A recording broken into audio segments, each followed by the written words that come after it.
नमस्कार। तो आज हम एक बहुत ही दिलचस्प चीज पर बात करने वाले हैं।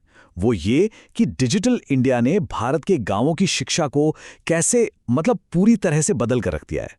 एक वो जमाना था जब बच्चों के पास साधन बहुत कम थे, और एक आज का दौर है जहां मोबाइल और इंटरनेट ने पढ़ाई का पूरा तरीका ही बदल दिया है। तो चलिए इस पूरे बदलाव को थोड़ा गहराई से समझते हैं। तो यहाँ सबसे बड़ा सवाल यही उठता है कि क्या टेक्नोलॉजी सच में किसी गांव की शिक्षा को उसकी जड़ों से बदल सकती है। यही वो सवाल है जो आज के हमारे इस पूरे विश्लेषण की नींव है। आइए इसका जवाब मिलकर ढूंढते हैं। अच्छा, तो ये जो इतना बड़ा बदलाव आया, इसकी शुरुआत हुई एक बहुत बड़े मिशन के साथ। जानते हैं कि ये मिशन क्या था और इसने गांव की शिक्षा के लिए एक नया रास्ता कैसे तैयार किया? तो बात है साल 2015 की, जब डिजिटल इंडिया मिशन को लॉन्च किया गया था। इसके 3 बहुत ही साफ लक्ष्य थे। पहला, देश के कोने कोने तक हर इंसान तक इंटरनेट पहुंचाना। दूसरा, जितनी भी सरकारी सेवाएं हैं उन्हें ऑनलाइन करना। और तीसरा, हर नागरिक को डिजिटल रूप से मजबूत बनाना। बस इसी मिशन ने गांव-गांव तक टेक्नोलॉजी पहुंचाने की वो जमीन तैयार की जिससे शिक्षा में एक क्रांति की शुरुआत हुई। लेकिन इस डिजिटल बदलाव की अहमियत को सही से समझने के लिए हमें थोड़ा पीछे जाकर ये देखना होगा कि पहले गांव में शिक्षा के हालात थे कैसे। ये समझना बहुत जरूरी है। जरा इस फर्क को देखिए, कहां से कहां आ गए हैं हम। पहले के टाइम में सोचिए, किताबें और पढ़ाई का सामान तक मिलना मुश्किल था। और आज डिजिटल स्टडी मटेरियल बस एक क्लिक की दूरी पर है। पहले जहां स्कूलों में कंप्यूटर या स्मार्ट क्लास का तो कोई सोच भी नहीं सकता था, वहीं अब स्मार्ट क्लासरूम और टैबलेट्स आ रहे हैं। और हाँ, पहले जहां पूरे पूरे स्कूल के लिए बस गिने चुने टीचर्स होते थे, वहीं आज ऑनलाइन देश के बेस्ट टीचरों तक पहुंच बन गई है। ये कोई छोटा मोटा बदलाव नहीं है, ये जमीन आसमान का फर्क है। तो अब सवाल ये है कि वो कौन से डिजिटल टूल्स हैं जो इस बदलाव को हकीकत बना रहे हैं। चलिए उन पर एक नजर डालते हैं। आज यूट्यूब हो, बायजूस हो, अनअकैडमी हो या फिर गूगल क्लासरूम, इन जैसे प्लेटफॉर्म्स ने तो जैसे पढ़ाई को घर घर पहुंचा दिया है।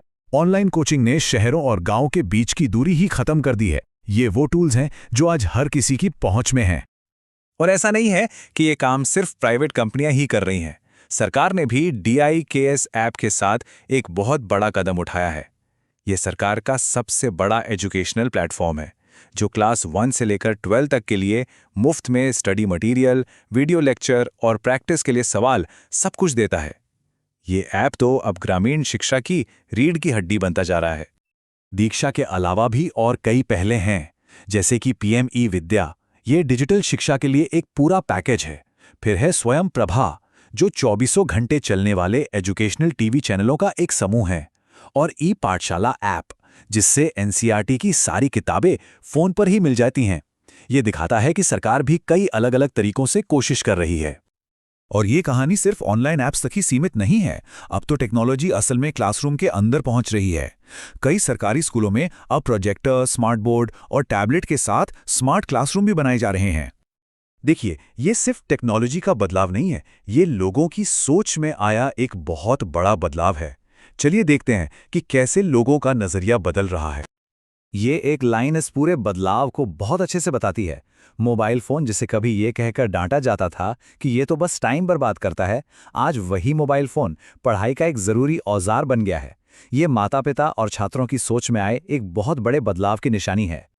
तो अब असल में पढ़ाई का तरीका बदला कैसे है। छात्र अब ऑनलाइन होमवर्क जमा कर रहे हैं, लाइव वीडियो क्लासेस में शामिल हो रहे हैं और डिजिटल टेस्ट दे रहे हैं। अरे, यहाँ तक कि मुश्किल कॉन्सेप्ट्स को समझने के लिए वर्चुअल लैब्स में एक्सपेरिमेंट भी कर सकते हैं।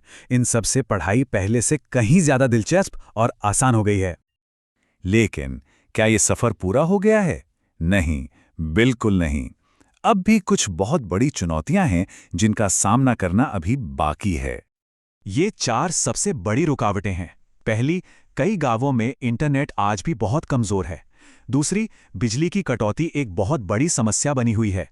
तीसरी, हर किसी के पास अपना स्मार्टफोन या डिवाइस नहीं है।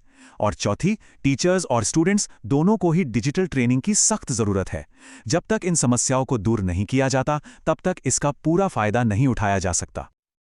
लेकिन इन चुनौतियों के बावजूद भविष्य काफी उम्मीदों भरा और रोमांचक दिखाई देता है। चलिए एक झलक देखते हैं कि आने वाला समय कैसा हो सकता है। कल्पना कीजिए, आने वाले समय में गांव के स्कूल 100% स्मार्ट क्लासरूम बन जाएं, ऑगमेंटेड रियलिटी और वर्चुअल रियलिटी लैब्स में पढ़ाई और भी मजेदार हो जाए।